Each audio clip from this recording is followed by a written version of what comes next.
Welcome to the Valley Hoops Insider Podcast, part of the Valley Hoops Insider website. I'm Harry Schroeder, editor of the site, host of the show. You might be able to tell the voice is a little raspy. I'm fighting a cold as I'm living the last couple of weeks in West Africa. I'll tell you more about that someday in the future. Super excited today, though, to have the head coach of the Belmont Bruins women's basketball team. Bart Brooks is joining us today after their victory last night in the Battle of the Boulevard. And, Coach, we appreciate you joining us today. First of all, congratulations on that win. You guys have dominated that series, but I know it's an important game every year for the Belmont basketball program.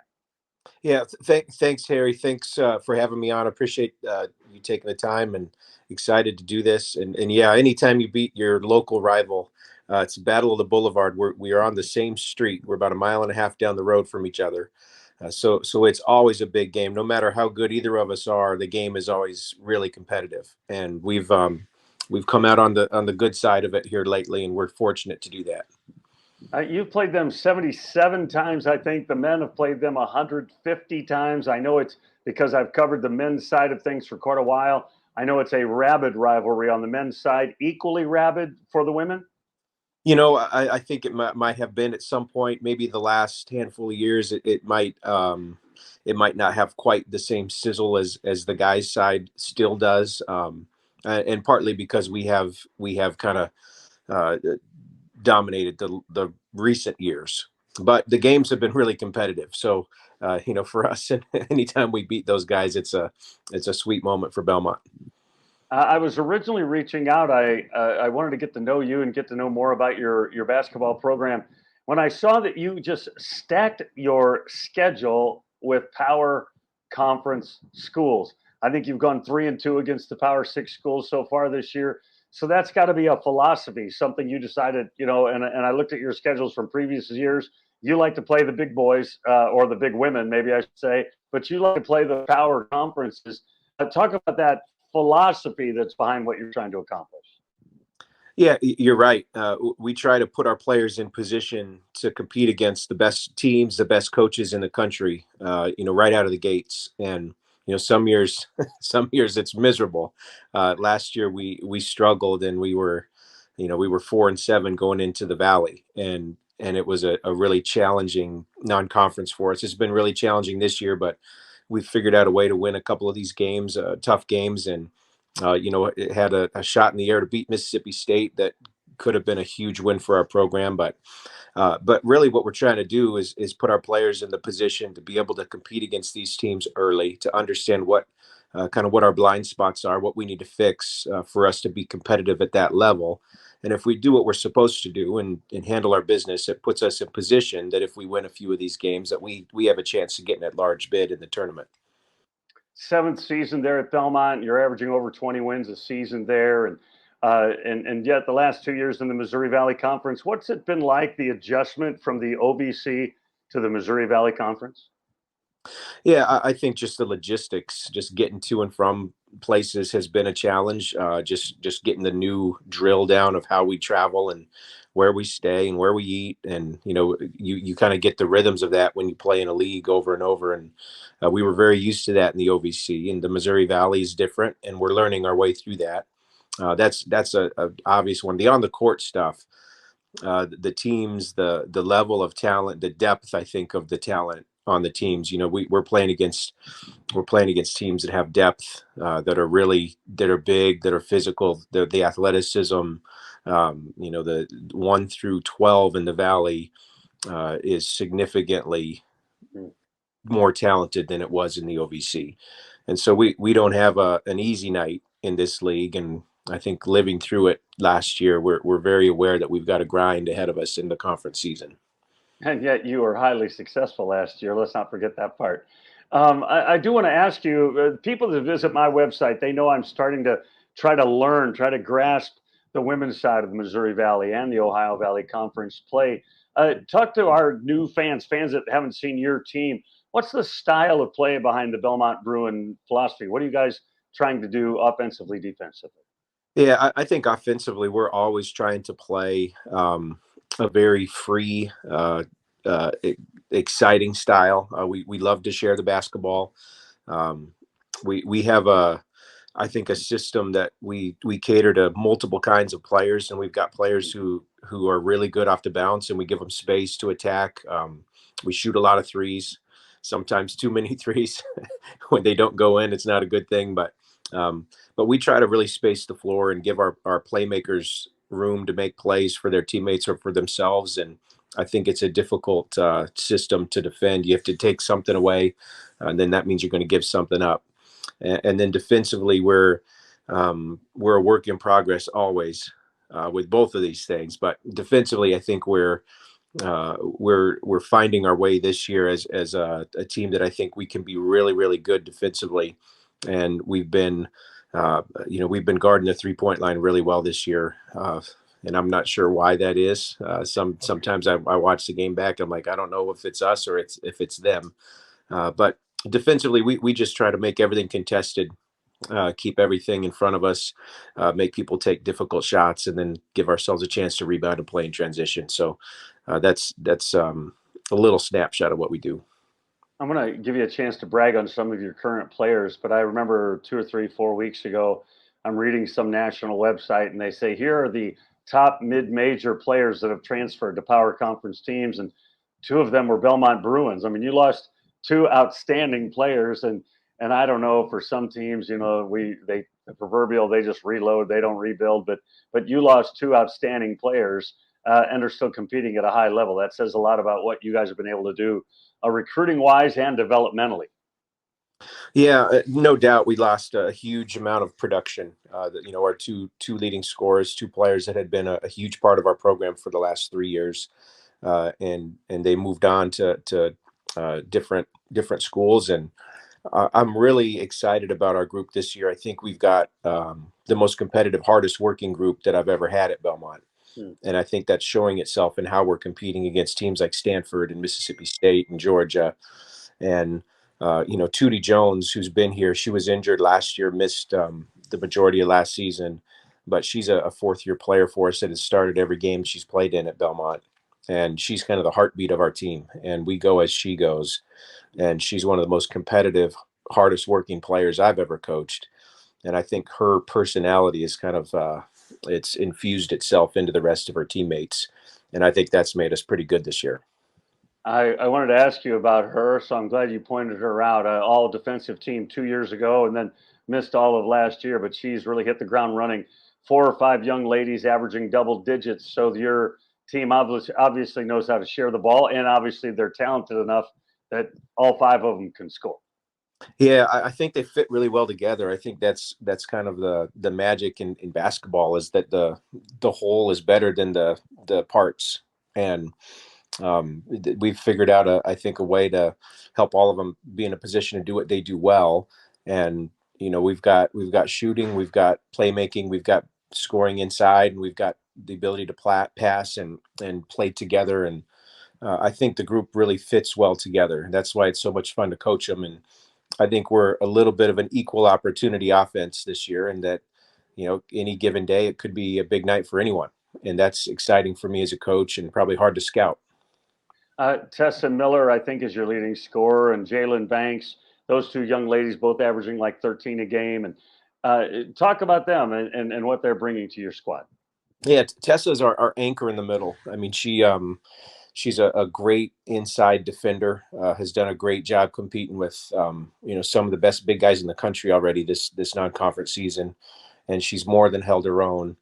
And she's elevated her game. She's always been a really good facilitator, a great screener, a great rebounder, great defender, and she's elevated her game in the offseason to become a scorer as well.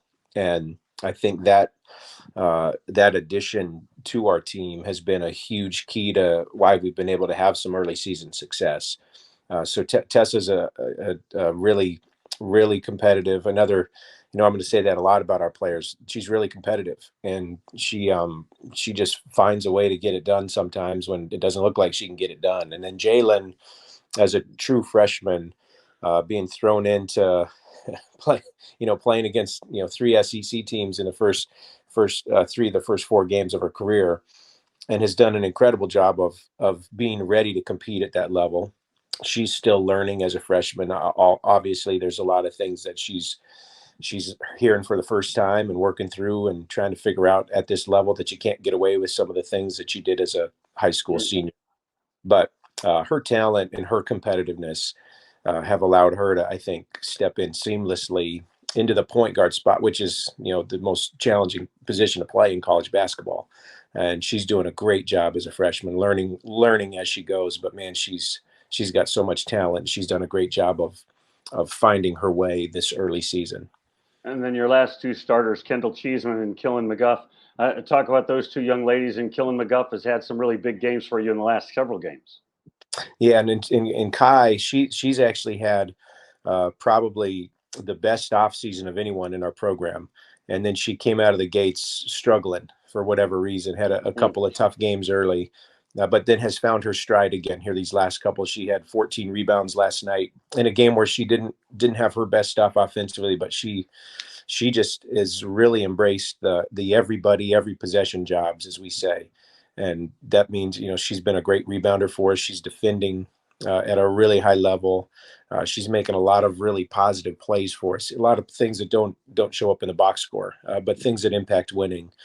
And so it's really good to see her start to produce offensively like she's done through the whole off season. And then Kendall Cheeseman, she's a player that I think she's one of the best shooters in the country. I really do. And she shakes loose and she can go on a 9-0 run in a matter of a minute stretch. And she's done it multiple times in our early season. And she's lightning on the offensive end of the floor. So, you've got to account for her or she'll make you pay. And she's shooting a really high percentage early and has been really, really solid for us as a rebounder as well. So both of those guys are doing a lot of things well for us. And, at any given day, they can have a big, big game in the scoring column as well. Spent 11 years, I think, at DePaul with Coach Bruno, and I've met him a time or two. What did you pick up from Coach Bruno? Well, yeah, I mean, just sustained excellence. I mean, it's really hard to be good every year. It is really hard to do. And, 11 years at DePaul and he led us to 11 NCAA tournaments. And we never missed a tournament. And we were always good. And it didn't matter how many players we had hurt or who was hurt. And some years we had a lot of them hurt. He just had this unbelievable way of making his players believe they were better than they were sometimes.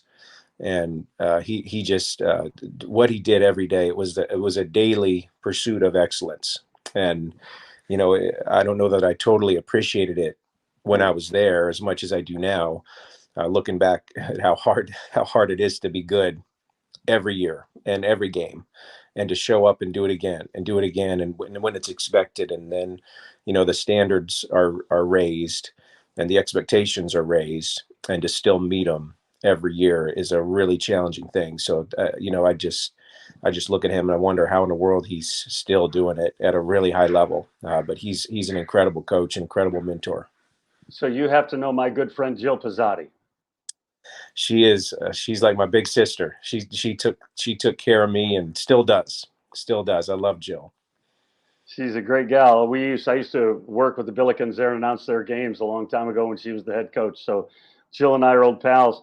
I've asked a number of coaches this question about this week. The first round of the National Evaluation Tool rankings came out, and are you a fan of the way they're doing the metrics these days for how they're ranking teams? I'm confused by it probably more than anything. Yeah. I'm wondering how it starts and why. How they can evaluate what the quality of a win is before we know how good anyone is. And I think that's a challenging thing. And I know there's computers and people a lot smarter than me that figure all that stuff out. But, just taking a quick glance at it, I don't spend much time on it. I rarely look at it as the season goes. Once our season, our conference tournament ends, I'll take a peek at it and see where we sit. But I know, I think what's a little bit concerning for me as a coach is I think it puts it values maybe wins over bad teams more than the old method did. And if you don't have a lot of those kind of teams on your schedule, it could be a challenge for you early in the season.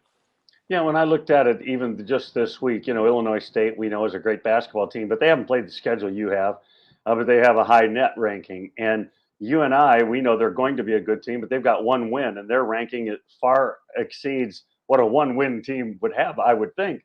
And so, yeah, I think I'm in your boat. I'm confused more than I understand. The other big rivalry, we talk about the Battle of the Boulevard, is on the men's side at least, is it's Murray State, and Coach Turner there at Murray State's been there the exact same time that you have been. Is the rivalry on the women's side in that particular head-to-head matchup the same as it is with the men? I think it is. I think Coach Turner's done an incredible job with that program, and they beat us good last year at their place. They beat us by 20. And we hadn't been beaten like that in a long time from a local rival, and so that was a credit to her and her staff, and obviously those kids and the players in their program, and they always make it challenging. I think their program started maybe in a little different place than the one I inherited here at Belmont. But she's done an incredible job of building it and making them really competitive. And it's a big rival. It's a big game for both of us. And I think all of us get excited to play in that matchup. As we begin to peek forward into the Valley schedule, I don't know how far up you look. I mean, I know you've got Kennesaw State in about 10 days or something like that. But Valley play starts right at the new year. Have you peeked at what the other teams have been doing, and how do you assess the play just overall of the Missouri Valley teams? Yeah, for sure. We take I check scores, and if we're riding on a bus or something, I'll pull up my ESPN app and see what the scores are and see who's winning. And I think we've had an opportunity as a league to get some really good non-conference wins, and I think of several. The Northern Iowa beating Green Bay early. Green Bay's really good, and Green Bay's a really hard team to beat. And Northern Iowa's had a gauntlet of a schedule as well, and they've got more coming. And Drake's big win over Iowa State, and Illinois State played NC State really tough. We've got some really good. I think can't remember who beat someone. Drake beat St. Louis as well. St. Louis is a really good program, and we've got a lot of really good teams in our league. And for me, the excitement of wanting us to go play some of these good schools and these bigger programs, because I think our league is talented enough to beat them. So I'm excited about. I know we've got a couple more on the horizon.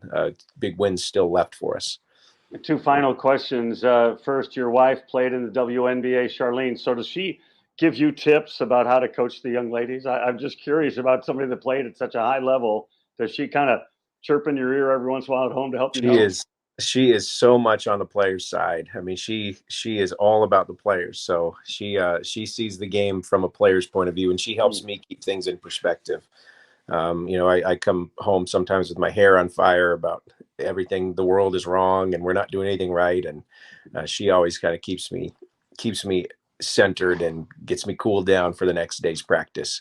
But she wants no part of coaching, although she is coaching our third grade son's basketball team. There you And go. I think she's got her hands full with that. So she's unbelievably supportive, and she's a good ear to listen to me vent sometimes, but she usually comes back with the sound advice of I should probably chill out and be nicer and take more time and care for my players better. Spectacular. Finally, the Hoops in the Heartland tournament at the end of the year. Can you describe to our viewers, watchers, listeners, what that tournament is like, the end of the season tournament for the Missouri Valley Conference? Well, it's great basketball. I think some of the best basketball that I saw last year, live in person and was a part of, was in that tournament. And I think fans having a chance to watch. One of the things I love about the Missouri Valley is the style of play. The coaches are so good, but there's such good basketball. I mean, we were playing great at the end of the year. Drake was playing great. Northern Iowa was playing really well. Southern, it was a gauntlet of a tournament for us. But it was really good ball too. It was, as miserable as it was scouting those guys and trying to figure out how to beat them, it was really fun to be a part of those kind of games, and the flow and the excitement. And really looking forward to that again this year, and the challenge that the other schools and other programs present. But it was a great 3 days of basketball. I loved it. Bart Brooks, appreciate your time today. It's a busy time, and maybe you kind of getting a little bit of a break, but you spent some of your time with me, so I really appreciate that. Wish you all the best the rest of the season. We'll be trying to stay in touch and paying attention to the Bruins. Harry, I appreciate you. Thank you. That's Bart Brooks. He's the head basketball coach at the Belmont University on the women's basketball team. They're going to be really good, folks. Pay attention to the Bruins. That'll do it for this podcast. Remember, since you've been there, make it a better place. We'll see you again real soon.